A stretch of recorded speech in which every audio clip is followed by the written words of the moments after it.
Record ही नहीं हो रहा था, अब से हो रहा। चलो ठीक है। Refraction through spherical surface, refraction through spherical surface.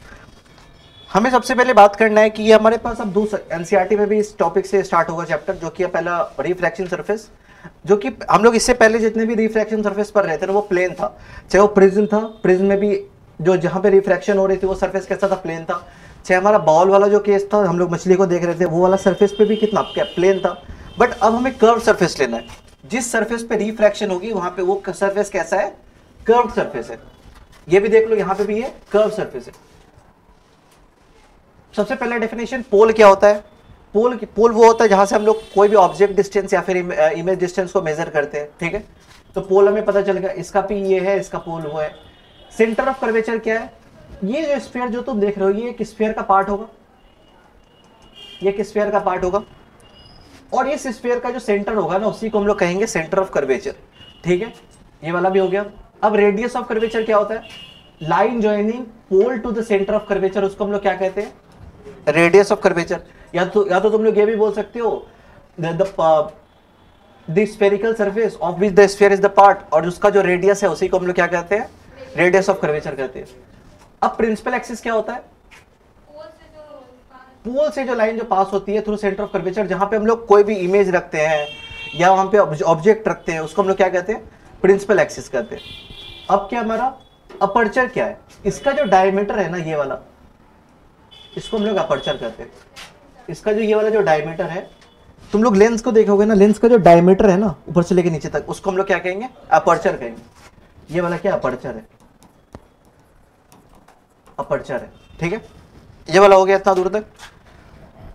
अब देखो इसमें साइन कन्वेंशन क्या क्या है। साइन कन्वेंशन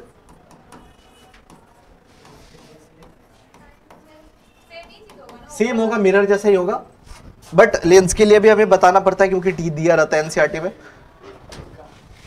इसको साइन कन्वेंशन भी कहते हैं और इसको कार्टेशियन कन्वेंशन भी कहते हैं। कार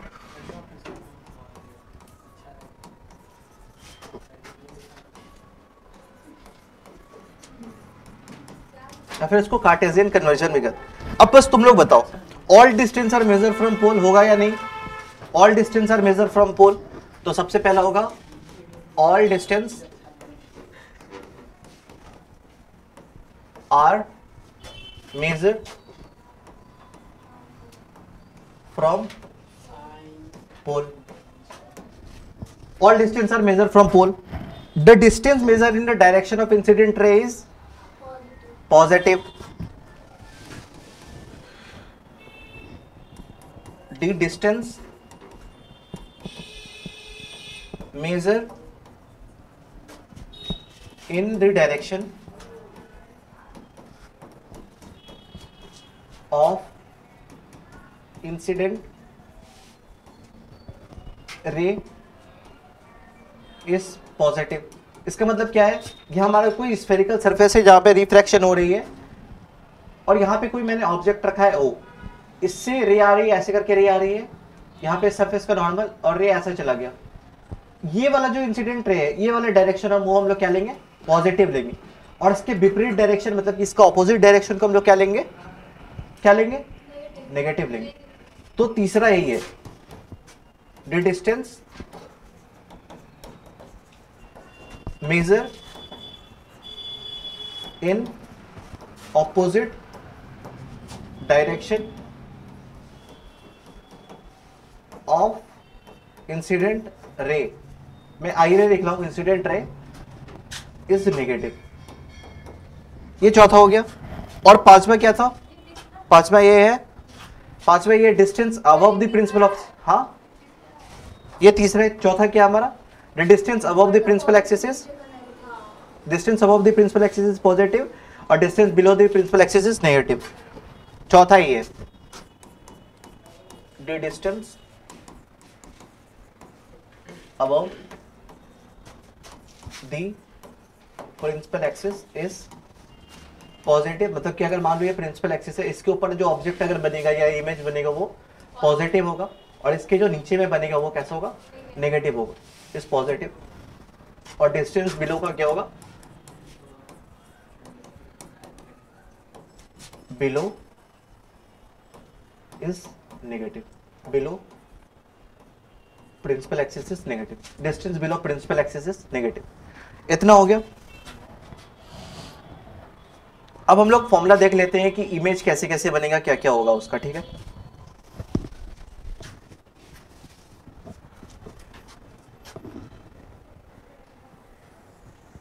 ये मैं एक स्फेरिकल सरफेस बना ले रहा हूं।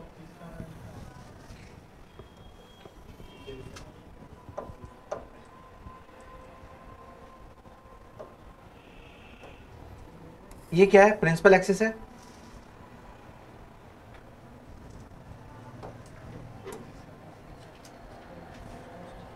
ये हमारा प्रिंसिपल एक्सिस हो गया।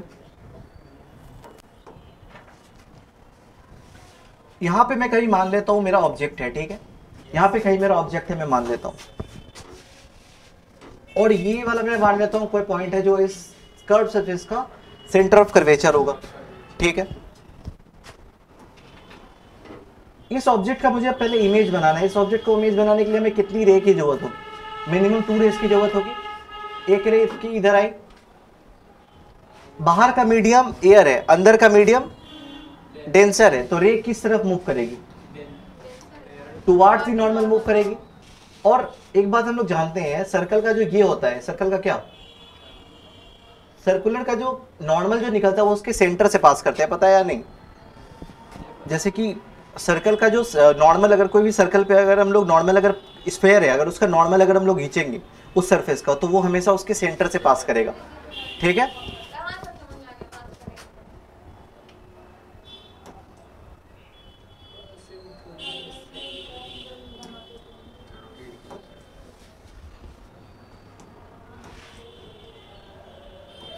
तो रे ऑफ लाइट ऐसे आ रही थी, तो ये डेंसर मीडियम है, तो रे ऑफ लाइट किस तरफ मूव करेगी? टुवार्ड्स द नॉर्मल मूव कर जाएगी वो। ये रे ऑफ लाइट कुछ ऐसी मूव कर जाएगी, टुवार्ड्स द नॉर्मल मूव कर जाएगी। ये पहला हो गया। रे बनाने के लिए हमें मिनिमम 2 रे की जरूरत होती है। पहला रे तो ये हो गया, और दूसरा रे को मैं फिर यहां से नॉर्मल से खींच देता हूं। मैं नॉर्मल से खींच देता हूं, ठीक है। मैं नॉर्मल से खींच दिया, ठीक है। अब देखो, ये मेरा ऑब्जेक्ट डिस्टेंस है, मेरा इमेज कहां पे बना? प्रिंसिपल एक्सिस भी तो सेंटर ऑफ कर्वेचर से ही पास करेगा। अगर मैं उससे अगर नॉर्मल खींचूंगा तो वो भी सेंटर ऑफ कर्वेचर से पास कर जाएगा, मतलब सेंटर ऑफ कर्वेचर से पास कर जाएगा। तो मेरा इमेज बन गया उधर। ये मेरा क्या था? ऑब्जेक्ट। ये मेरा क्या है? इमेज। यहां पे पहले मैं म्यू ले रहा था। म्यू मतलब कि जो जिस भी मतलब रिफ्रैक्टिव इंडेक्स को मैं म्यू से डोनेट कर रहा था। अब मैं इसको n1 और n2 से डोनेट करूंगा, ठीक है। बाहर का मीडियम में n1 लूंगा, अंदर का मीडियम में n2 लूंगा, ठीक है। बाहर का मीडियम मैंने n1 लिया, अंदर का मीडियम मैंने n2 लिया। इसका जो फॉर्मूला होता है वो होता है n2/v minus n1/u is equal to, अच्छा इसका रेडियस कैसा होगा? इसका रेडियस कुछ इस डायरेक्शन में होगा, is equal to n2 minus n1/r। ये वाला फॉर्मूला है, ठीक है। अब n1 और n2 क्या रखना है? n2 रखना हमें जहां रे बाद में जा रही हो, जहां पे रे बाद में जा रही हो। यहां पे रे बाद में कहां पे जा रही है? n1 से तो आ रही है, बट जा कहां पे रही है? n2 पे। तो n2 क्या होगा? जहां से रे, ऐसे करके लिख लो, जहां रे जा रही हो। n2 क्या है? जहां पे रे जा रही हो। और n1 क्या है? जहां पे रे आ रही हो, जहां से रे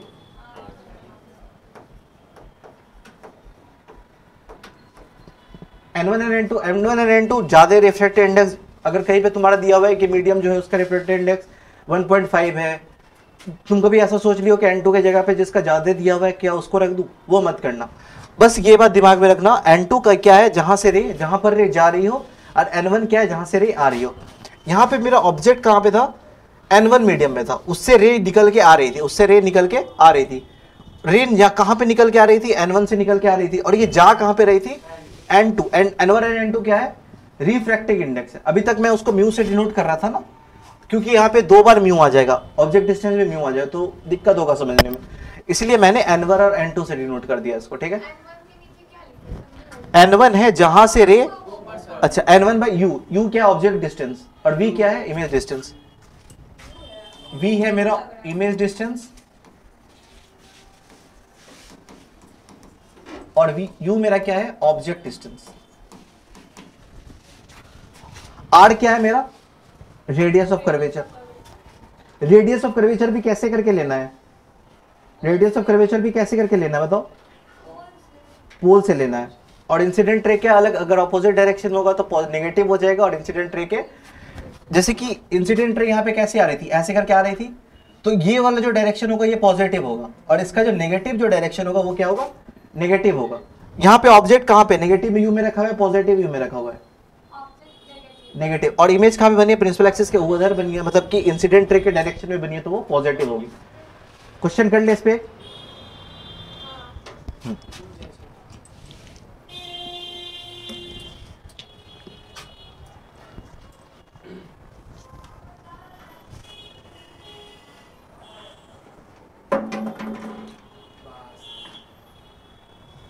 इसके बाद मैं एक क्वेश्चन कराऊंगा, उसके बाद 2 क्वेश्चन होमवर्क रहेगी, ठीक है 2 क्वेश्चन होमवर्क रहेगी। उसके बाद क्योंकि आज मुझे बस पढ़ाना ही है, आज तो मैं लेंस में ज़्यादा लिखना नहीं है, मतलब लिखना नहीं तो मैं क्वेश्चन नहीं सॉल्व करना है, बस उसमें मुझे पढ़ाना है। अभी हो गया, मैं बढ़ जाऊँ आगे।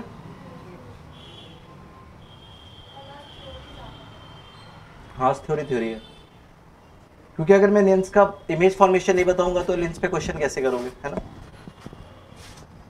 मिरर वाला इमेज का पता है कि नहीं, पोजीशन याद है, अगर वो याद है तो ये याद करने में कोई दिक्कत नहीं होगा। आज वाला जो होगा लेंस के ऊपर हो, हाँ जो कॉन्वेक्स का होता है, कॉन्वेक्स का होता है वो कॉन्वेक्स का, मतलब जस्ट ऑपोजिट हो जाता है। अगर तुमको दोनों का केस अगर याद है, point two point same match करता है वो। हो गया, ये वाला याद से लिख लेना, n2 जहां रे जा रही हो और n1 जहां से रे आ रही हो गया। अब देखो सबसे पहला मेरा क्वेश्चन है, इफ रेडियस मेरा दिया हुआ है 10 centimetre,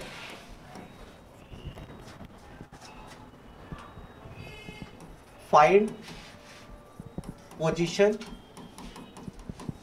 of final image with respect to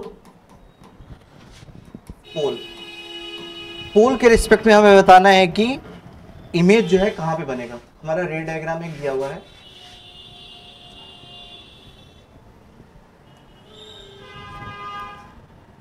ये मेरा पोल है, ऑब्जेक्ट मेरा रखा हुआ है 30 सेंटीमीटर पे, बाहर का मीडियम एयर है, अंदर का जो n दिया हुआ है, मतलब कि अंदर का जो रिफ्रैक्टिव इंडेक्स जो दिया हुआ मेरा दिया हुआ है, n ले लो या म्यू ले लो, 1.5 दिया हुआ है, ठीक है 1.5 दिया हुआ है। हमें फाइंड करना है पोजीशन ऑफ फाइनल इमेज, बस हमें कुछ नहीं करना है, बस जैसे जैसा फॉर्मूला दिया हुआ हमें उस पर बैठाना है। क्या फॉर्मूला क्या बताया था बताओ, n2 by v minus n1 by u is equal to n2 minus n1 by r. Object मेरा रेयर मीडियम है, ऑब्जेक्ट से कुछ रे ऐसे करके आ रही होगी और उसके बाद वो इस मीडियम पे जा रही होगी, ऐसे से करके ऐसा केस हो रहा होगा, तो n2 क्या होगा इस केस में डेंसर वाला होगा, है ना। कहां, क्योंकि रे कहां जा रही है डेंसर पे जा रही है, n2 मेरा कितना हो जाएगा 1.5 और n1 मेरा क्या है, जहां कहां से रे आ रही है एयर से आ रही है, तो मतलब 1 हो जाएगा। n2 और n1 तो मुझे मिल गया, v हमें फाइंड ही करना है। u मेरे पास दिया हुआ है, u मेरे पास क्या है, रे का डायरेक्शन ये है, इसका ऑपोजिट डायरेक्शन पोल से होगा तो कितना होगा 30 डिग्री होगा, -30 होगा, तो u मेरा कितना होगा -30 सेंटीमीटर। अब देखो n2 by v minus n1 by u is equal to n2 minus n1 by r। अब देखो r क्या लेना है, रेडियस ऑफ कर्वेचर मेरा 10 सेंटीमीटर दिया हुआ है, रे का डायरेक्शन भी ये है और पोल से रेडियस का डायरेक्शन भी ये है, वो भी 10, तो ये r क्या हो जाएगा पॉजिटिव 10 हो जाएगा, r मेरा क्या हो जाएगा 10 सेंटीमीटर। बस इस जितना भी मैंने कार्टेशियन, इससे पहले मैंने ये वाला क्यों बताया, मैंने ये वाला सब ये वाला डिस्टेंस अबव ये वाला क्यों बताया, क्योंकि अगर चीज अगर हमें दिमाग से अगर उतर गई तो हमारे क्वेश्चन 1 सेकंड से भी मतलब कि गलत हो जाएगा वो, क्योंकि बस पॉजिटिव नेगेटिव का बस खेल होता है इसमें। अब बस इस फॉर्मूला पे अब सब चीज को बैठाना है। N2 की जगह पे क्या बैठाएंगे 1.5, 1.5 बाई V की जगह पे V तो हमें फाइंड ही करना है, माइनस N1 की जगह पे 1 बाई U, U के मेरा क्या object distance is equal to N2 कितना है मेरा 1.5 माइनस 1 और R मेरा कितना है 10, कितना हो जाएगा, सॉल्व करो इसको जल्दी, 1.5 बाई V माइनस, हाँ U भी माइनस 30, ठीक है, इज इक्वल टू 0.5 बाई 10। अब देखो, अब इसको क्या करना है, उसको उधर करते हैं, 1.5 by v is equal to 5 1/20 हो जाएगा, है ना, 1/20 प्लस 1/30, 20 या 30 का एलसीएम 60 होता है क्या, 20 या 30 का 60, यहां तक हम लोग पहुंच चुके हैं। 1.5 बाई वी इक्वल टू, ये वाला बताना वो क्या था, 1/20 माइनस 1/30, ऐसा ही था ना, 1/20 प्लस 1/30 था, हाँ माइनस है इधर, प्लस आया, अच्छा हाँ ये माइनस ही हुआ क्योंकि u का वैल्यू तो माइनस ही था, हाँ u का वैल्यू तो माइनस ही था।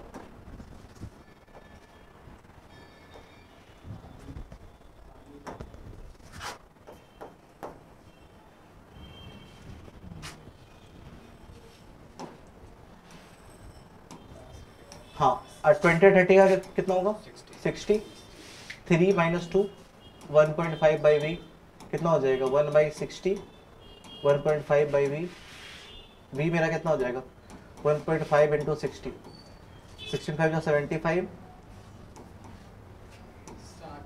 75 आ जाएगा।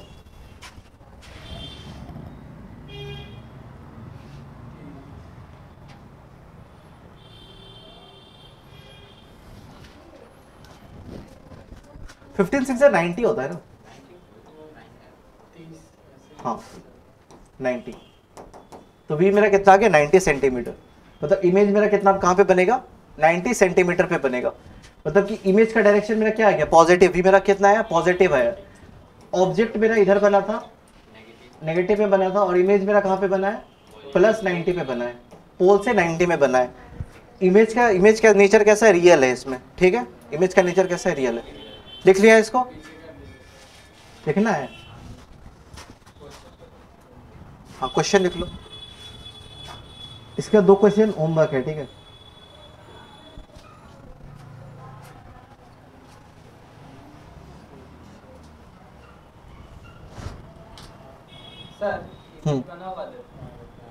क्या इमेज, इमेज देगा बना हुआ क्योंकि क्वेश्चन इनकम्प्लीट है ना, इमेज देगा बना हुआ।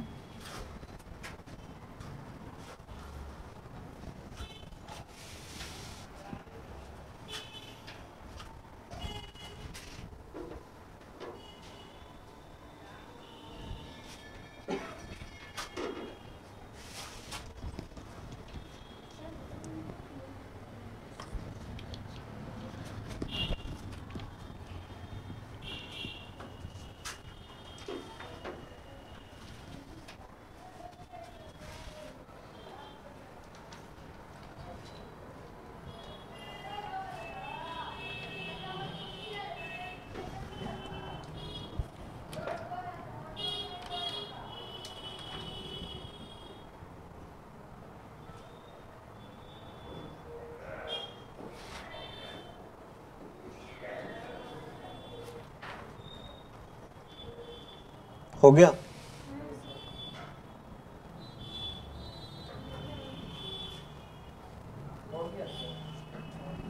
हो गया,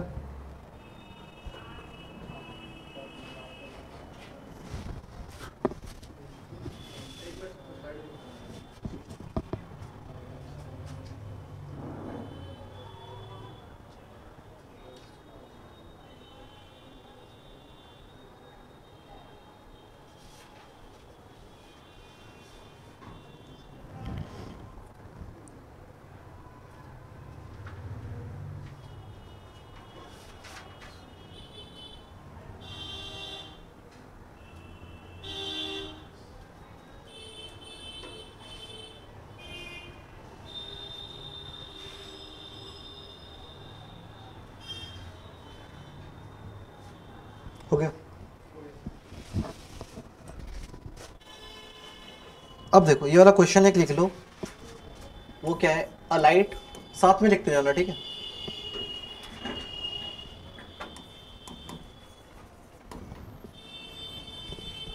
light from a point source, from a point source, a light from a point source in air falls on a concave spherical glass surface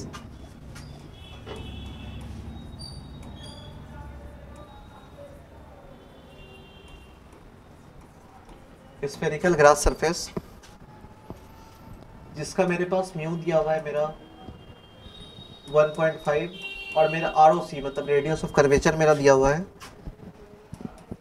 20 centimetre.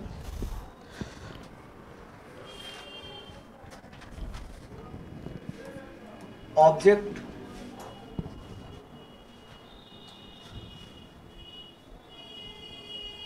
The distance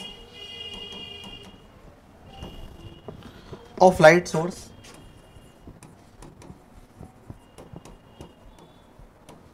from glass pole is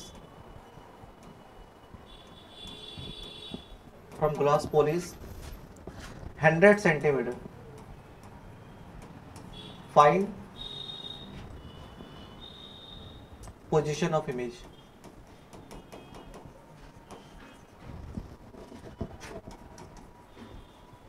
और image का मेरा position मेरा option दिया हुआ है 50 centimetre, A B C D, 50 centimetre, 100 centimetre, 50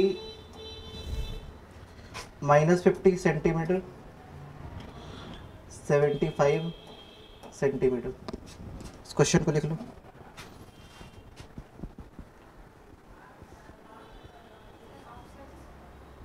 हाँ option है, हाँ वो ऑप्शन है।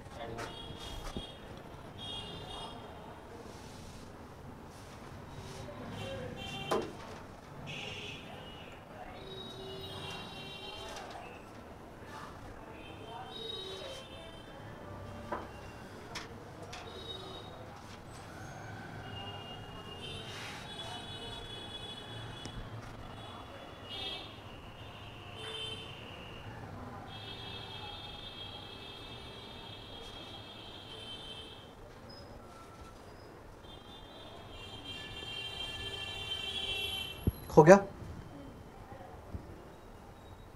हो गया। चलो एक क्वेश्चन अब मैं कर देता हूं, एक और ये वाला क्वेश्चन मैं कर दे रहा हूं, उसके बाद वाला दूंगा होमवर्क, ठीक है। क्योंकि ये वाला स्फेरिकल सरफेस वाला तब एक बॉल वाला है, फ्लैश वाला क्वेश्चन है। A empty spherical flask, empty spherical flask of diameter 15 centimetre is placed in water of refractive index 4/3. A parallel beam of light strikes the flash. The parallel, ये मैं parallel ऐसे करके लिखता हूँ, ठीक है, पैरेलल ऐसे ऐसे EL, a parallel beam of light, a parallel beam of light strikes the surface, strike the flash. Where does it get focused? Where does it get focused? Where does it get focused? When observed within the flash. When observed within the flash. When observe with in the flask. करो इसको, करो, देखो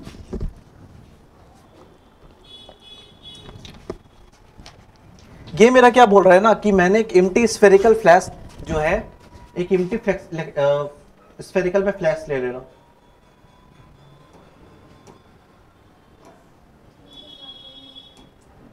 मैं एक empty spherical flask ले रहा हूं, ठीक है, और ये मैंने कहां पे रखा है, वाटर में रखा हुआ है। A empty spherical flask of 15 metre diameter is placed in a water of refractive index 4/3। मतलब इस स्फेरिकल फ्लास्क को मैंने एक वाटर के अंदर रखा हुआ है, वाटर है, वाटर का रिफ्रैक्टिव इंडेक्स कितना दिया हुआ है, 1.5 दिया हुआ है, ठीक है।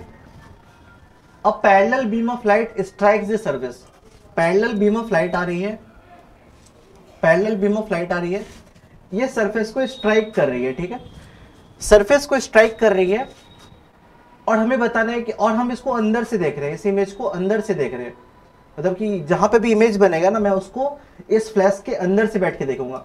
और फ्लैक्स जो क्या एम्प्टी स्फेरिकल फ्लैक्स है, एम्प्टी स्फेरिकल फ्लैक्स मतलब इसका अंदर में क्या होगा, इसका रिफ्रैक्टिव इंडेक्स क्या होगा अंदर का, 1 होगा, क्योंकि एम्प्टी है, अंदर में खाली है, तो इसका रिफ्रैक्टिव इंडेक्स कितना होगा, म्यू इज इक्वल टू 1 होगा, ठीक है, हो गया। हमें बस बताना है कि लाइट कहाँ पे, इमेज मेरा कहाँ पे बनेगा।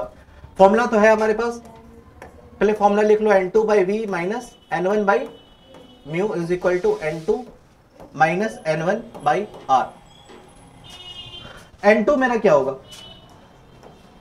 लाइट कहां पे आ रही है, n2 लाइट कहां पे आ रही है, पैरेलल बीम आ रही है, कहां पे आ रही है, स्फेरिकल सरफेस पे आ रही है, आ कहां पे रही है, स्फेरिकल सरफेस पे, स्फेरिकल सरफेस का म्यू कितना है, 1, तो n2 क्या हो जाएगा, 1, n2 मेरा 1 हो गया। n1 मेरा क्या होगा, n1 कहां से लाइट आ रही है, लाइट बाहर से आ रही है, बाहर का रिफ्रैक्टिव इंडेक्स कितना है, 1.5, n1 मेरा कितना हो जाएगा, 1.5।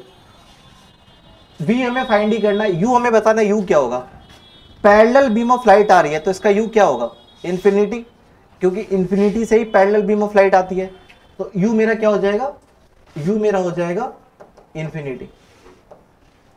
लुक कर लेते हैं, n2 मेरा आया कितना, 1, n1 मेरा आया 1.5, u मेरा आया इन्फिनिटी।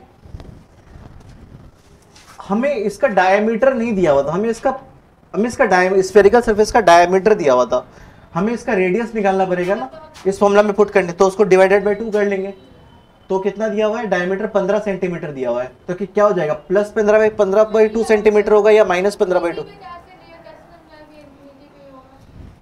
लाइट जो आ रही है पैरेलल आ रही है, parallel beam of light strike the surface, वही तो मैं बोल रहा था, लाइट जब पैरेलल आ रही है तो पैरेलल लाइट कहां से आती है, इन्फिनिटी से आती है।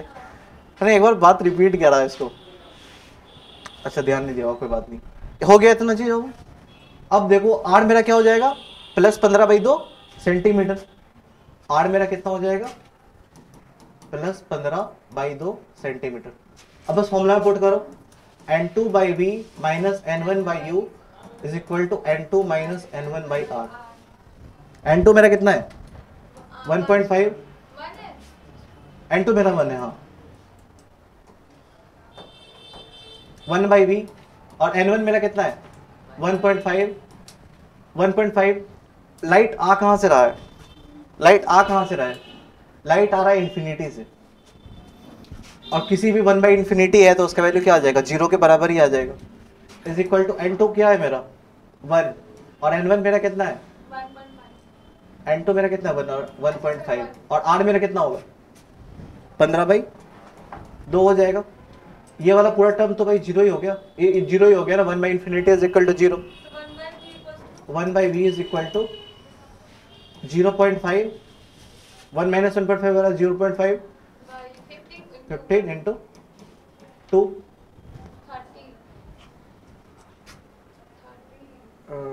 v मेरा कितना हो जाएगा, अच्छा एक बात बताओ, हाँ v मेरा कितना आ जाएगा, v मेरा कितना आएगा 15 ही आएगा ना, 15 सेंटीमीटर ही आएगा, v मेरा 15 सेंटीमीटर आ गया, मतलब v मेरा कहाँ पे आ रहा है,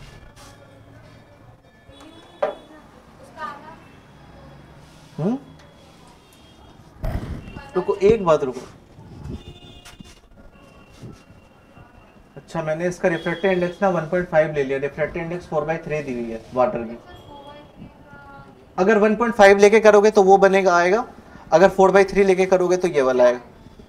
4/3 लेकर इस क्वेश्चन के बाद 4/3 लेके करना। मैंने इसको 1.5 लेके किया है, 4/3 लेके कर लेते हैं। बता दे रहा है एक बार, क्योंकि डेटा तो हमें चेंज करना ही पड़ेगा एक बार।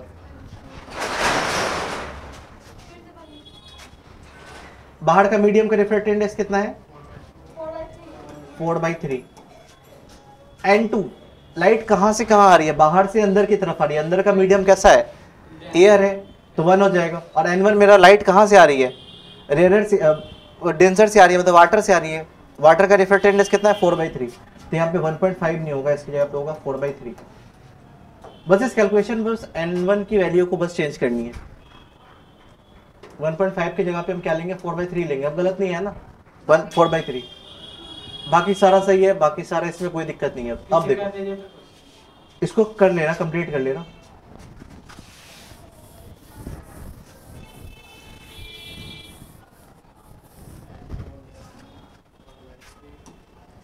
N2 की जगह पे 4/3 पुट करो। 4/3 V, 4/3 into V minus N1 मेरा कितना है?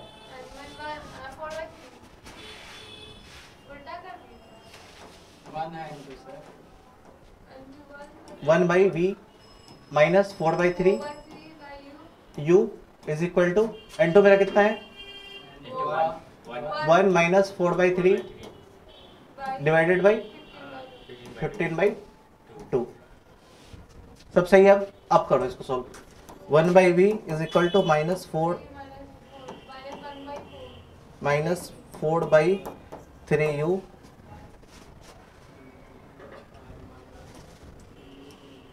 Minus 4/3U is equal to, ये कितना हो जाएगा? 3 माइनस 4/3 होगा डिवाइडेड बाई 15/2 कितना हो जाएगा? 1/V minus 4/3U। U मेरा कितना है? U तो मेरा इन्फिनिटी है, तो ये वाला टर्म तो भाई जीरो ही हो जाएगा ना। ये वाला टर्म तो जीरो ही हो जाएगा, क्योंकि U मेरा कितना है? इन्फिनिटी है। तो अब इसकी जगह पे बस इसको हटाते हैं पहले। 1/V is equal to minus 1/3 divided by 15/2 कितना हो जाएगा? ये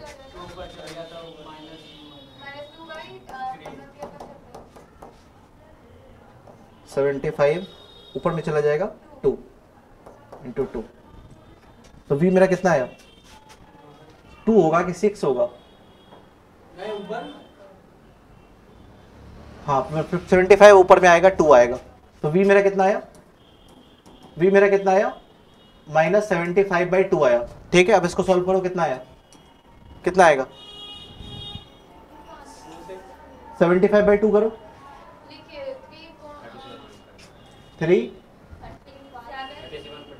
37.5 आया। V मेरा कैसा है? नेगेटिव आया। अभी V मेरा कैसा आया? नेगेटिव आया। मतलब कि जिस डायरेक्शन में ऑब्जेक्ट है उसी डायरेक्शन में इमेज बना है। देखो कैसे हुआ। यहाँ पे रे आई है, हम लोग यहाँ पे नॉर्मल खींचते हैं, नॉर्मल खींच दिया। जब रे डेंसर से रेयर में आती है तो लाइट कहाँ पे मूव करती है? Away from the normal, away from the normal. ये दोनों रे क्या आगे जाके ऐसी है? ये रे क्या है? रे जाके आगे जाके मीट करेगी? नहीं करेगी। तो उस रे को हम क्या करेंगे? बैकवर्ड प्रोड्यूस करेंगे। इसीलिए यहाँ पे इमेज कैसा बना है? नेगेटिव वे बना है। ठीक है, करो।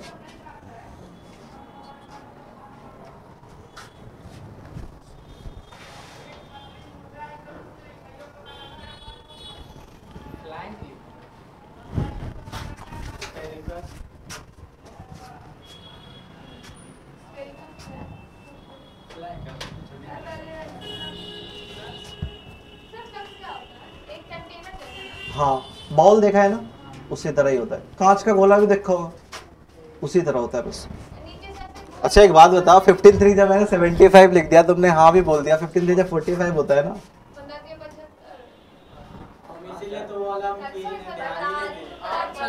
मतलब कैलकुलेशन भी सही बता रहे।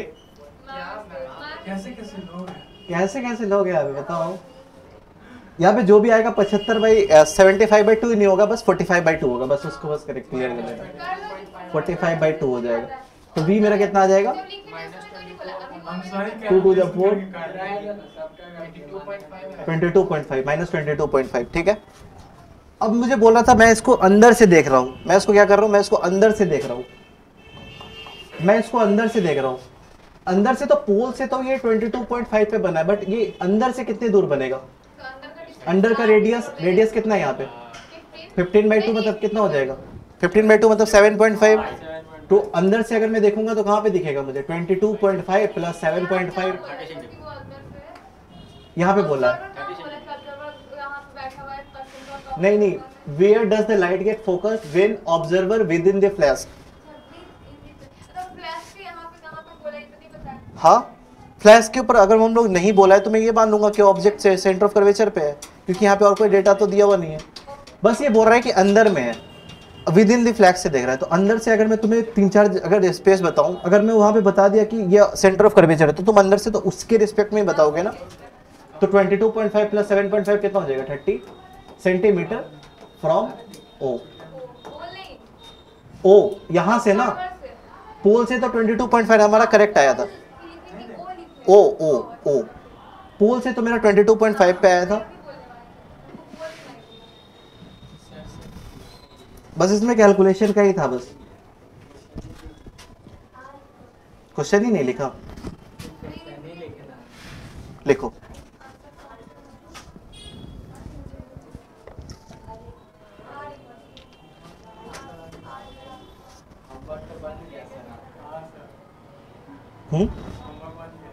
क्या कौन नंबर, अच्छा बात है ना कि समझ में आ रहा है।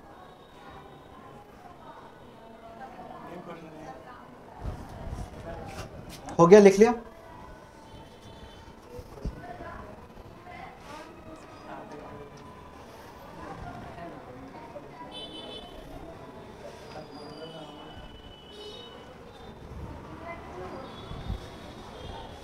तबीयत खराब है क्या उसकी, लिख लिया तुम।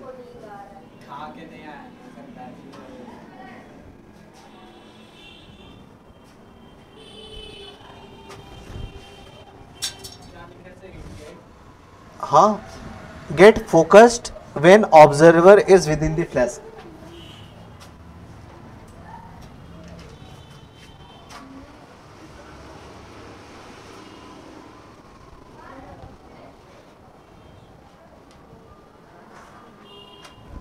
चलो होमवर्क लिख लेते हैं, लिख ले,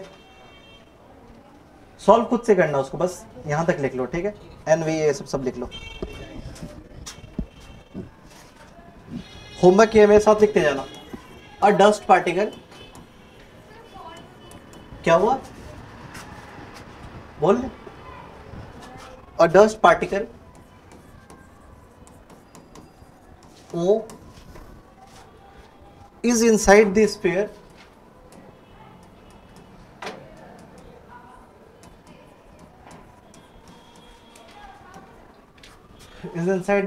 of refractor index 4/3 as shown.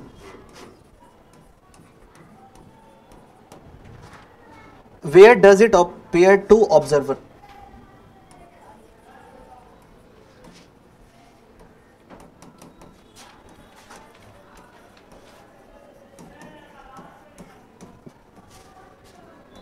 Where does it appear to observer outside the sphere?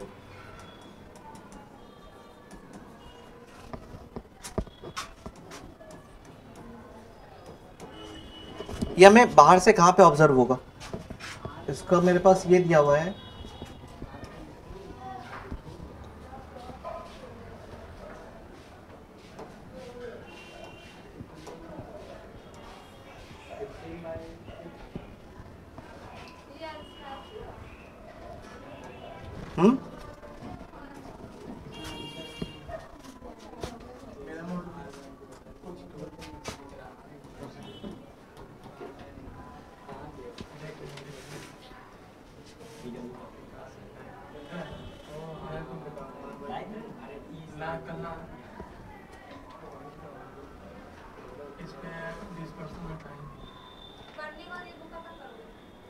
बेचेंगे साथ।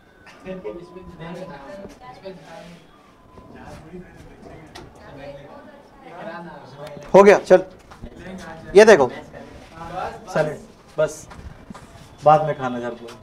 अब देखो मेरे पास क्या है, मेरे पास एक पार्टिकल O है, मेरे पास एक पार्टिकल O है जो कि स्फीयर के अंदर मेरा दिया हुआ है। स्फीयर का रिफ्रैक्टिव इंडेक्स मेरे पास क्या दिया हुआ है, 4/3 दिया हुआ है।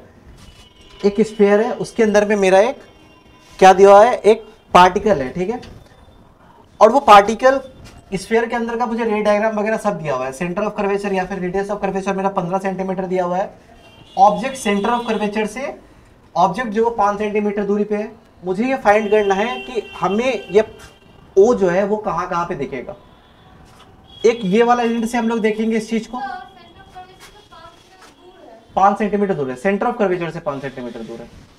एक हम लोग इधर से देखेंगे ऑब्जेक्ट को यहां से देखेंगे, कहां से देखेगा, 15 + 5 20 सेंटीमीटर देखेगा, ये फार एंड हो जाएगा। और एक हम लोग इधर से देखेंगे, ये वाला पूरा डिस्टेंस तो 15 ही होगा, 15 - 5 कितना हो जाएगा, 10। ये वाला नियर एंड होगा। हम लोग दोनों साइड से देखेंगे और दोनों साइड से हमें बताना है कि हमें इमेज कहाँ पे दिखेगा, ये पार्टिकल हमें कहाँ पे दिखेगा। ये पार्टिकल होगा तो यहाँ पे, बट एक्चुअली यहाँ पे दिखेगा तो नहीं ना, जो हम लोग पढ़े थे उधर भी, शिफ्ट जो पढ़े थे उसी टाइप से होगा इधर भी। इस क्वेश्चन को लिख लो, लिख लिया था क्या, हाँ लिख लिया था ना, चल झालमुरी बेच रहा था तो, हाँ समझाने के लिए कुछ था ही नहीं होता तो क्वेश्चन लिख रहा था।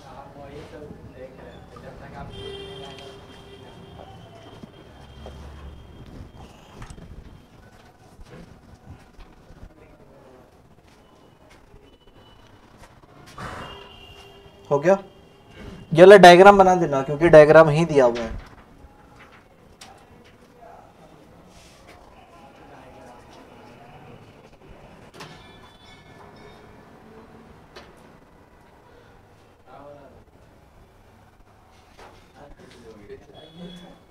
भाई मुझे तो सच में डर लग जाता है यार, इतने सारे क्लास में। अरे मेरे ही क्लास में तो हुआ है ना, मेन कल्प्रिट तो बना मैं ही हूँ, मतलब कि क्लास तो मेरी नहीं हुई थी ना, कल भी नहीं हुई, परसों भी नहीं। कल तो मैथ्स ही में हुआ था। हाँ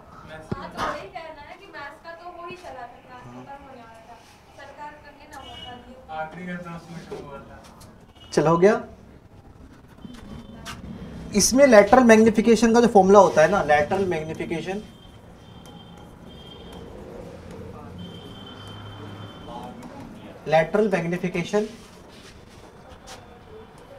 फॉर रिफ्रैक्टिंग सरफेस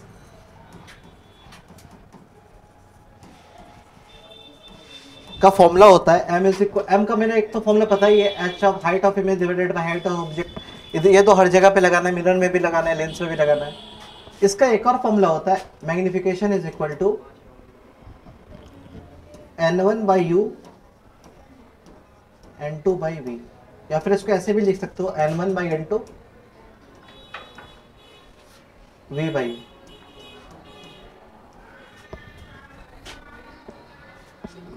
ये वाला फॉर्मूला है एक, याद रखना इसको। चलो अब हम लोग बढ़ जाएंगे मिरर के ऊपर, अब बस पढ़ाना ही है मुझे, ठीक है।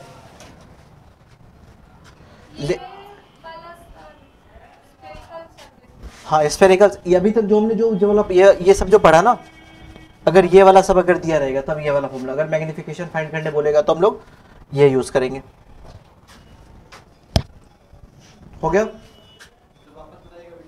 हाँ मैं क्या बोला कि ये वाला जो इमेज जो है, जो मैंने इससे पहले जो रिफ्रैक्टिंग सरफेसेस जो पढ़ाई उस पे लगाना है, ठीक है। अगर बाउंड्री अगर स्फेरिकल दे रही या फिर कनकेव बाउंड्री दे रही या फिर कन्वेक्स बाउंड्री दे रही, तब ये वाला यूज करेंगे, ठीक है। हाँ प्लेन पे नहीं करेंगे, प्लेन पे होगा ही नहीं। लेंसेज का मैं अलग बताऊंगा, लेंसेज का अलग है, ये बस वो वाले रिफ्रैक्टिंग सरफेस का जो हमने अभी तक पढ़ा है। इससे पहले वाला जितने भी क्वेश्चन पढ़े थे ना, जहाँ पे वी फाइंड किए थे, जहाँ पे n2/v n1/u equal to n2 - n1/r वाला जहाँ पे फॉर्मूला यूज किया था, अगर वहाँ पे अगर मुझे मैग्निफिकेशन फाइंड करने बोलेगा, ठीक है, रे ऑफ लाइट आ रही है, डेंसर मीडियम पे आ रही है, तो इमेज कितनी बड़ी बनेगी, उसकी मैग्निफिकेशन क्या होगी, उस टाइम पे लगाना है, ठीक है। समझ में आ गया। अब हम लोग लेंसेज के ऊपर बढ़ जा रहे हैं। नेक्स्ट टॉपिक हमारा अब स्टार्ट हो चुका है, ठीक है, लेंसेज।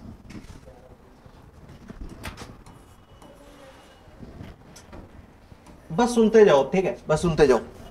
लेंस क्या होता है? लेंस पता है किसी को? लेंस का डेफिनेशन क्या होता है?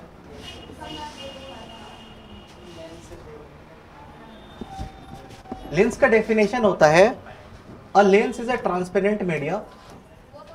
A lens is a transparent refracting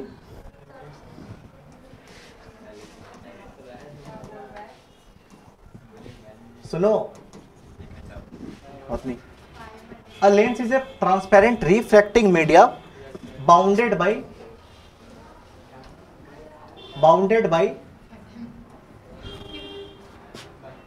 two surfaces,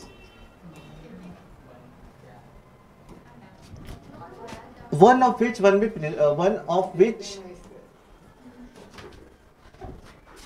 must be spherical. पीछे साइड हो, उधर तू इधर हो जा, हो जा इधर, तू उधर हो जा। क्लास खत्म हो, फिर बता रहा तुझे। One of which must be spherical. पढ़ना ही है ना बस, अब तू बस ये तो कुछ करना नहीं, तो थोड़ा शांत बैठना है ना। अब देख, लेंस क्या होता है? लेंस एक ट्रांसपेरेंट रिफ्रैक्टिव मीडिया। करो कुछ भी, बस टीचर को नहीं पता चलना चाहिए। बात यह होता है, कर भी लो पता भी ना चले। अगर मुझे पता चल रहा है तब तो मुझे गुस्सा आएगा ही ना। चलो लेट्स एंड। लेंस क्या होता है? Lens is a transparent refracting media होती है जिसमें कि मिनिमम दो सरफेसेस होती है, आउट ऑफ विच एक सरफेसेस मेरा मिनिमम स्फेरिकल होना चाहिए। इसमें फिर दो टाइप का लेंस भी आता है, लो, और हम लोग हमारे जो सिलेबस में है ना, हमारे सिलेबस में थिन लेंस है। हमारा जो सिलेबस है उसमें थिन लेंस है। थिन लेंस मतलब कि या तो लेंस को हम लोग कभी ऐसे करके डिनोट करेंगे, या तो कभी कभी हम लोग लेंस को बस एक थिन लाइन से भी डिनोट करेंगे। थिन लाइन से भी डिनोट करेंगे। क्यों करेंगे? कि हमारा लेंस जो है ना, इतना ही पतला है, इतना ही थिन है, इतना ही थिन है कि ये वाला रिफ्रैक्टिंग, ये वाला सरफेस और ये वाला सरफेस लगभग लग रहा है कि एकदम चिपका हुआ है। तो इसको हम लोग कभी कभी लाइन से भी डिनोट करेंगे, थिन लाइन से भी डिनोट करेंगे। हाँ, क्या हुआ? चश्मा नहीं, चश्मा वाला वो नहीं है, फिर थिन चश्मा वाला ये फिर वो नेचुरल लेंस है, इसमें थिक लेंस ही है ये।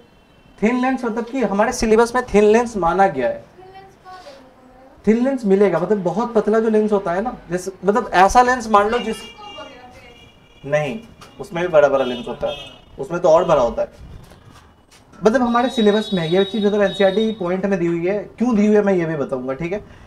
लेंस का डेफिनेशन पता चल गया। रिफ्रैक्टिंग मीडियम होती है जिसमें कि मिनिमम दो सरफेस होते हैं, आउट ऑफ विच एक सरफेस तो स्फेरिकल होना ही चाहिए। अब कोई मुझे पूछ रहा है कनकेव, कन्वेक्स लेंस और कनकेव लेंस को कैसे पहचानोगे?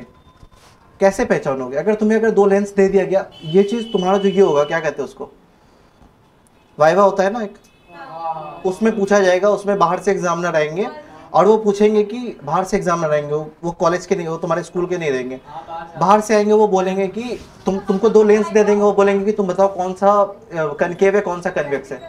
तुम्हें बस ये करना है कि कन्वेक्स लेंस जो होता है वो थिकर इन द मिडल होता है, बीच से मोटा होता है वो, thicker in the middle. Convex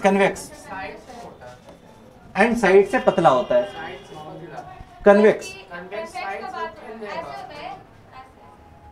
convex बीच से मोटा होता है, साइड से पतला होता है।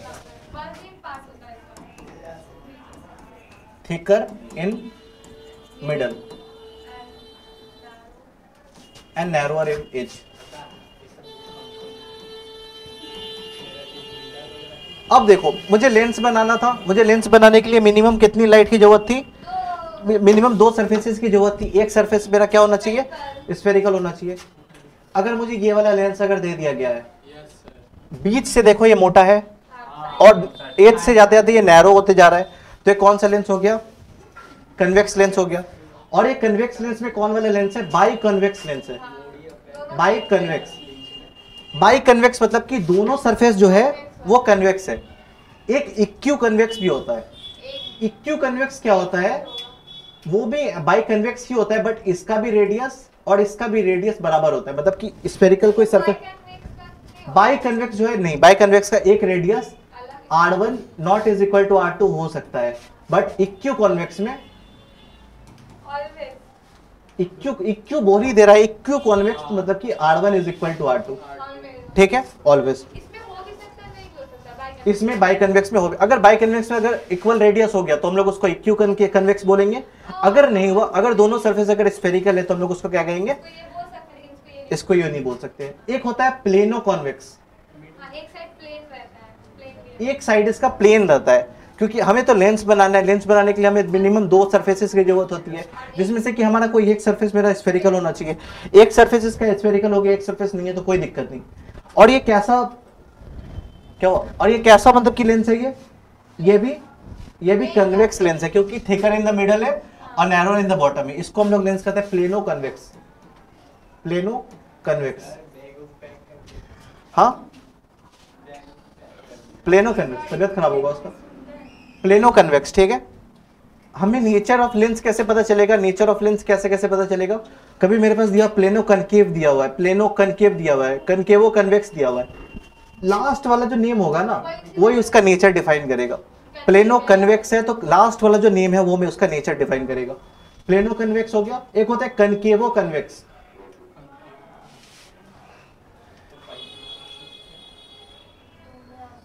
ठीक है, कनकेवो कन्वेक्स।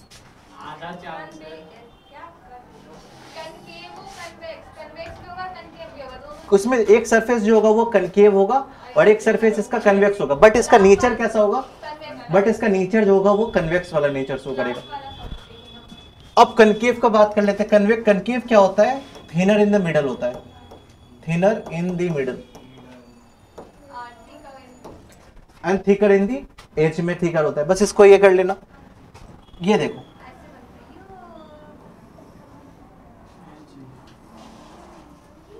एज में क्या है, ये मोटा है, हाँ एज में क्या है, ये मोटा है और साइड साइड में क्या है, मतलब मोटा मोटा हो चुका है। ये इक्यू कॉनकेव है।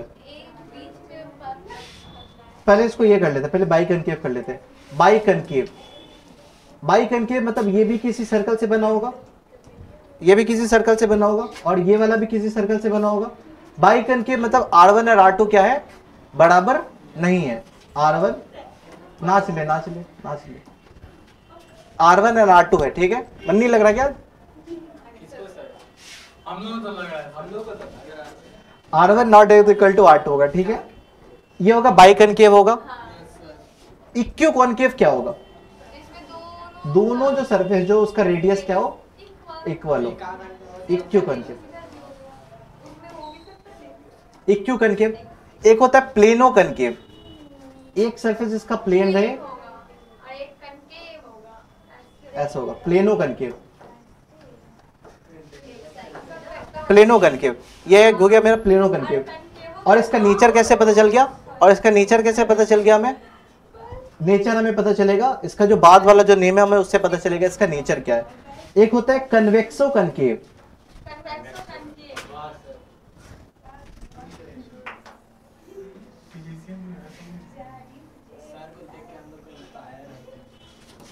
ये है मेरा कन्वेक्सो कनकेव, हाँ ऐसा होता है कन्वेक्सो कनकेव। इसका नेचर कैसे पता चलेगा, लास्ट वाला नाम लिखेंगे, लास्ट वाला नाम में अगर कनकेव आ रहा है तो उससे पता चल जाएगा ये मिरर ये लेंस कैसा है, कनकेव है, ठीक है। अब देखो, हाँ हो गया, हाँ क्या हो, अब बाउंसर जा रहा, बस 54 मिनट का लेक्चर हुआ भाई, बस 54 मिनट का लेक्चर हुआ। अच्छा रुक, मैं कहाँ से कहाँ तक, अगर मैं थोड़ा सा भी आगे बढ़ूंगा ना तो मुझे फिर ये बताना पड़ेगा, रे डायग्राम वगैरह बताना पड़ेगा। हाँ हाँ चलेगा चलेगा सर, चलेगा। हम हाँ आधा घंटा और देख रहे हैं, हमने जो क्या करूँ, नहीं सर चलेगा। ऑप्टिकल सेंटर बता देता हूँ फिर एंड करता हूँ, ठीक है। ऑप्टिकल सेंटर बता के एंड करता हूँ, ठीक है। बस ऑप्टिकल सेंटर बता के बस एंड कर दूंगा। अब देखो बस एक टॉपिक है, इसके बाद हमारा ये लेंस हो गया, हमारा ये लेंस हो गया, ये लेंस भी, ये वाला जो सरफेस होगा ये वाला भी किसी स्फीयर का पार्ट होगा, और इधर वाला भी किसी स्फीयर का पार्ट होगा। ये स्टोमाटा बन चुका है ना, ये वाला भी स्फीयर किसी स्फीयर का पार्ट होगा और ये वाला भी किसी स्फीयर का पार्ट होगा, ठीक है। उसको जला करके क्यों रखा फिर?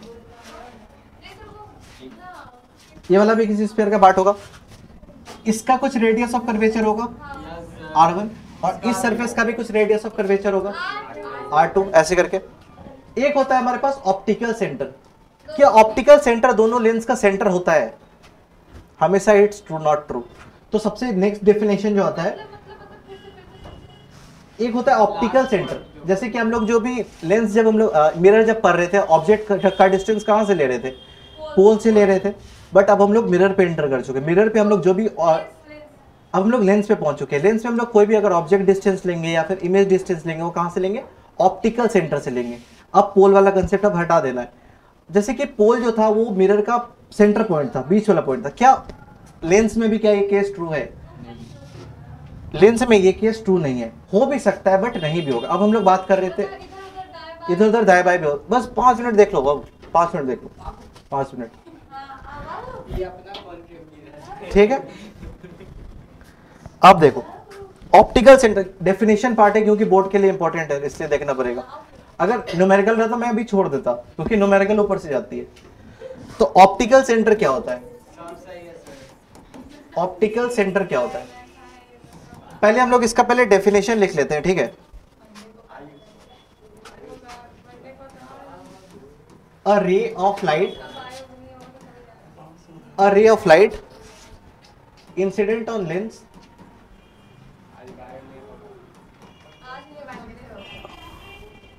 such that after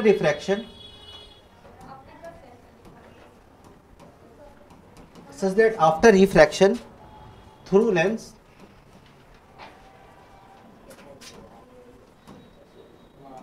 emergent ray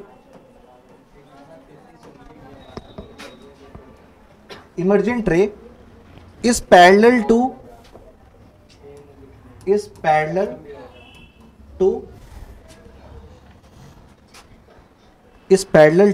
incident ray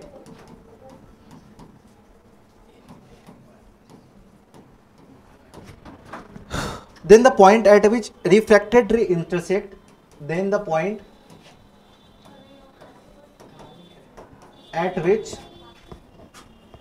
बस डेफिनेशन इतना बड़ा है, बस अगर मैं इसको समझा दूंगा तो नॉर्मली हल्का हो जाएगा। Then the point at which refracted ray intersect the principal axis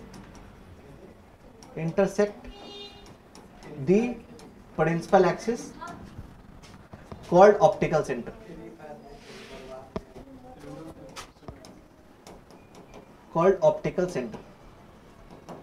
देखो डेफिनेशन इतना बड़ा है, बट ये डेफिनेशन तुम्हें एग्जाम्स के लिए याद रखना है, क्योंकि बोर्ड्स में ये एग्जाम आ सकते हैं।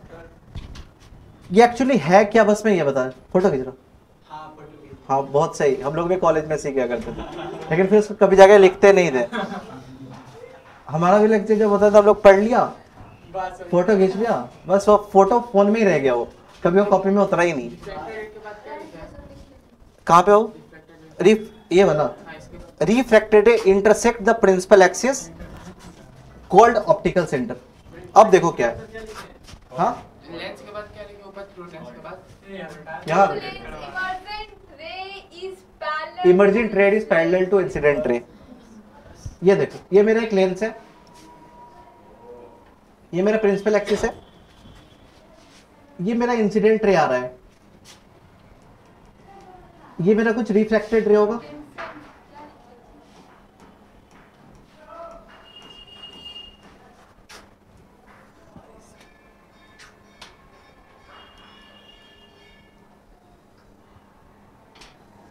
ये मेरा इंसिडेंट रे है, ये मेरा रिफ्रैक्टेड रे है। ये वाला डेफिनेशन जो है सारे, मतलब कि जितने भी मेरे ये है ना, जितने भी चाहे वो थिन लेंस हो या थिक लेंस हो, दोनों में वैलिड है। हमने एक एक मेरा रे इधर से आ रहा है, इस रे को जाना कैसे चाहिए था, ऐसा जाना चाहिए था। इंसिडेंट रे और रिफ्लेक्टेड रे कैसा है, पैरेलल है। इंसिडेंट रे और रिफ्लेक्टेड रे पैरेलल है। बस इसमें क्या हुआ है, लेटरल डिस्प्लेसमेंट हुआ है। लेटरल डिस्प्लेसमेंट का formula x is equal to t sine i, क्या कर रहा, रुक जा बता रहा हूँ, क्लास 8 में t sine i minus r by cos r, t sine i minus r by cos are.